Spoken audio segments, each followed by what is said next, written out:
Am I the a-hole for breaking up with my girlfriend because she changed her looks to resemble my dead wife? My 35 male was married to Laura for 7 years. We have a son who is 10 now. She was the light of my life, but when we were both 28, we found out that she had a rare form of cancer. She passed away 5 months later. This crushed me, and I was left drowning in my grief for a long time afterwards. My son and I have been attending therapy weekly ever since. It's been tough, but I feel like we've made a lot of progress. I didn't feel up to another relationship for a while. I filled my time with hobbies, friends, and spending time with my son and family. Then, a little over a year ago, I met Kayla, 33 female, at a work event. We share a hobby that's pretty niche where I live, so we had a great time chatting about it. Eventually, we began to go out together. She's great, but different from my wife. I love her for who she is as an individual. I was hesitant at first, but after speaking with my therapist, I decided to try for a committed relationship if we took it slow. At first, she was amazing. I told her about my past and that my son comes first even before our first official date. She was very compassionate and understanding about everything. After a few months of smooth sailing, I decided to introduce her to my son, and they got along great as well. For the first time after Laura's death, I could start to see a possible future with someone else. Everything started to go downhill around 4 months ago. She seemed to be a bit more distant than usual, so I sat down with her one night to ask her what was wrong. She teared up a bit and confessed that she felt I had been neglecting her lately. She then said that she feels like I'm using her as some replacement for my dead wife. This came as a total shock. A part of me will always love Laura, but I didn't feel like I was ignoring Kayla or anything. I asked for some specific examples, but she didn't say much afterwards. I felt guilty that I had made her upset, so I ended up apologizing and arranged for us to have a few more date nights, and she seemed happy again. Then a couple weeks later, she had to go to a cousin's wedding. I couldn't attend because of work, but she was only gone for a day. When she got back, I asked for some pictures, but she said there hadn't been any of her. I thought it was a bit strange, but didn't pry. Then, the next day, a coworker of mine showed me one of a private page on Facebook. I was shocked to see an expensive pair of my wife's earrings in Kayla. In my son's room, there is a small cupboard with pictures of him and his mom, letters from her, and some of her prized jewelry. I checked it as soon as I came home, and the earrings were returned to the cupboard but in a different spot. I confronted her, and she got mad, yelling at me for assuming she'd be so careless as to lose or damage the earrings. I told her I was just hurt she'd go behind my back and take something with sentimental value, even if they were beautiful. She eventually broke down and apologized, and after a serious talk about boundaries, we moved on. Things improved for a while before her strange behavior started. It began with her changing her hair color to match my wife's. My wife had naturally light blonde hair that a lot of women dye their hair to today, so while I thought it was strange, I wrote it off as a beauty choice. Then she began regularly straightening her hair. She has wavy hair, and my wife's hair was pinned straight. She also started to change her clothes to be more like my wife's, or at least the one she's seen in pictures. She also had her ears double pierced and got a cartilage piercing like my wife. This was all incredibly unnerving, but she just said I was crazy. I'd asked my family and they said I was nuts too, so I ignored it. Then she brought up having my son call her Mama. I said I wasn't a huge fan of the idea, but if my son wanted it, I supposed I'd be fine.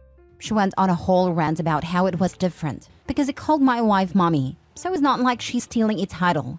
He said no, and she was a bit cold to both of us for days. She seemed like a totally different woman than the one I fell in love with. But everyone around me just said I was probably nervous, since it's my first relationship after Laura's passing. The final straw was when she got a tattoo that was almost the exact same as my wife's. It was in the same spot, same color, just with a slightly different design. That was my final straw. I sat her down and confronted her a week ago with everything. At first, she denied it all, but then broke down in tears and said I never loved her. She said she felt that she had to live up to the memory of a ghost. This upset me because I had asked her before what I did specifically and she wouldn't discuss it. Plus, she was the one being weird and copying Laura. She kept sobbing and saying I didn't love her. I got so sick of it. I yelled at her saying that if she felt so unloved, we should just break up. I honestly do like her, but I've seen how miserable she has been lately. And I don't think this relationship is good for her mental health. She got dead silent and just left and drove away. I was just so tired of everything. Later that night, she tried to end herself with pills and barely survived. She has no living family, so I was listed as her emergency contact. She wrote a long letter to me saying she loves me so much, but obviously I don't feel the same. And that maybe if she was dead too, I'd love her, even a fraction of how much I loved my dead wife. I'm distraught over this. She's been so strange lately, but before all of this, I really did love her.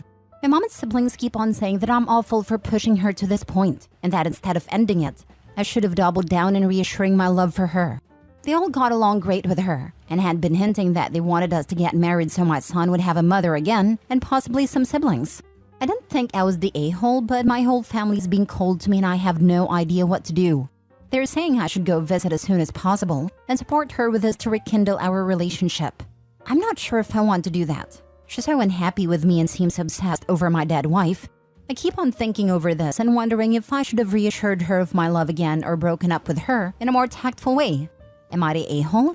I'm sorry this is so long. My brain is still scrambled from the whole thing and I'm rambling. Now for the top comments.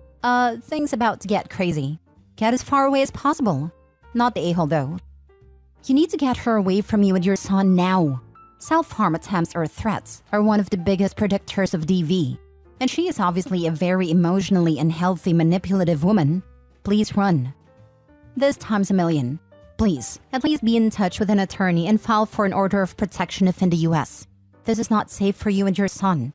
I can't tell if she lives with you or not, but if she does, please go stay with someone you trust for a few days to give her time to clean her stuff out without the opportunity for confrontation.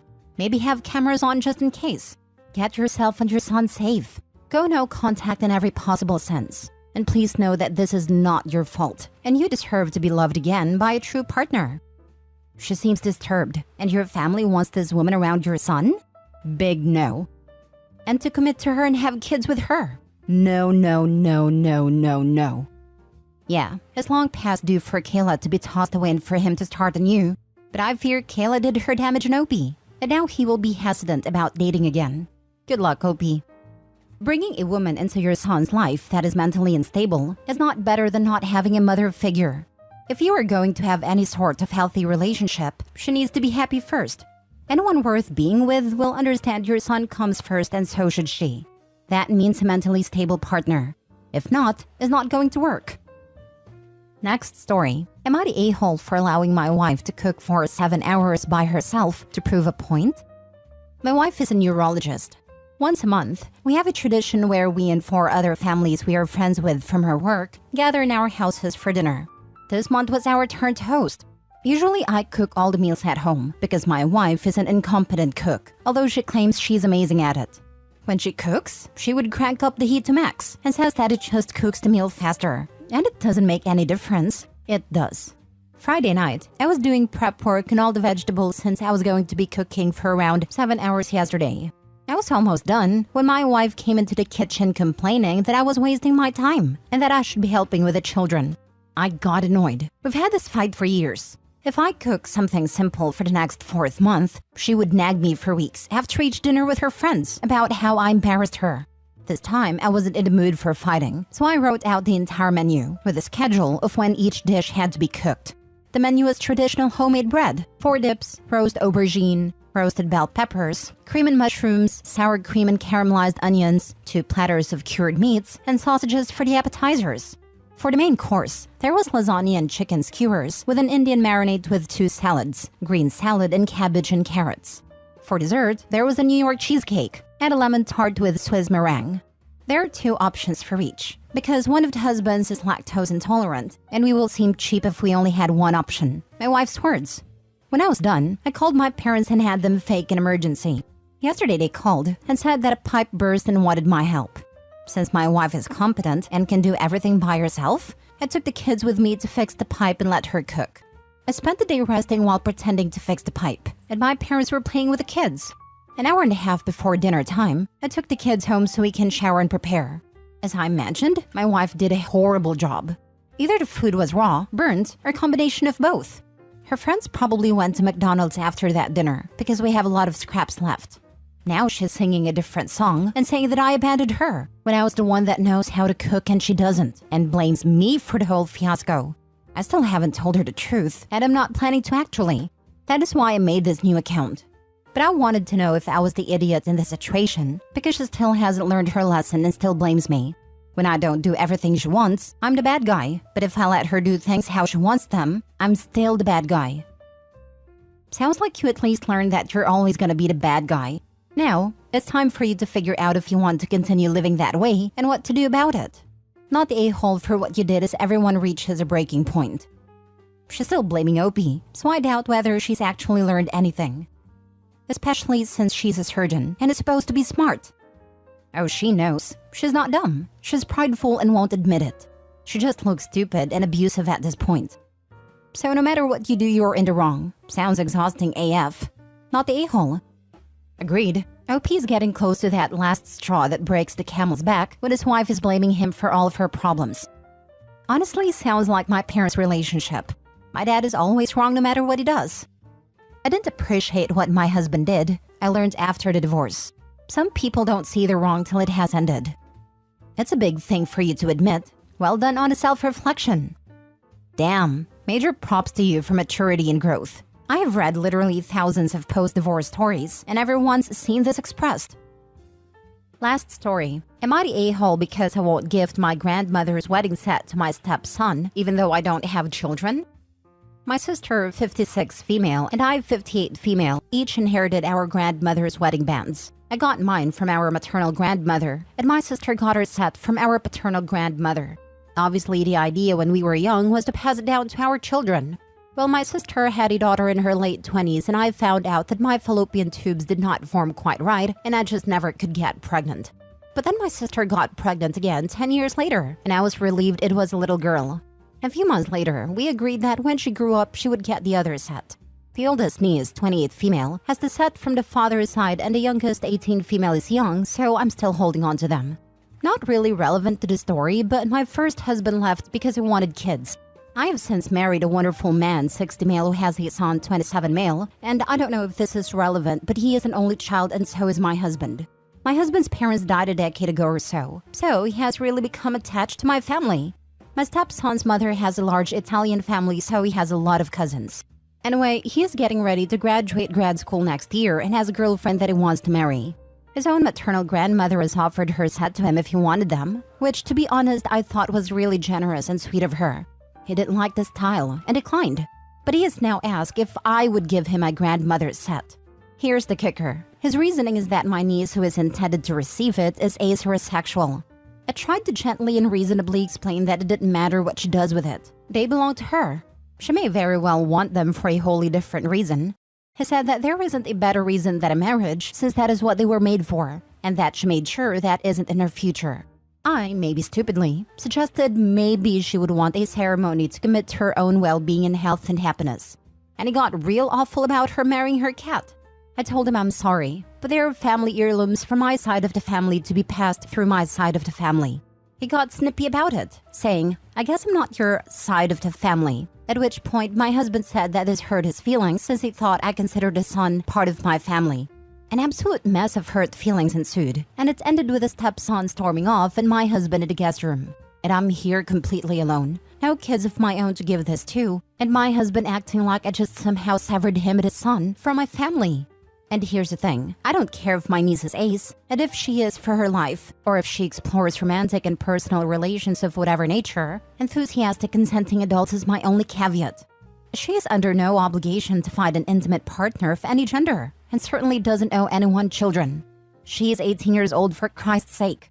She may very well decide to share it with a platonic life partner, or she might do what my sister and I did and agree with her sister to pass it down through her children, which ironically the oldest niece has 2 baby girls, 3 and 4. But somehow I'm the a-hole?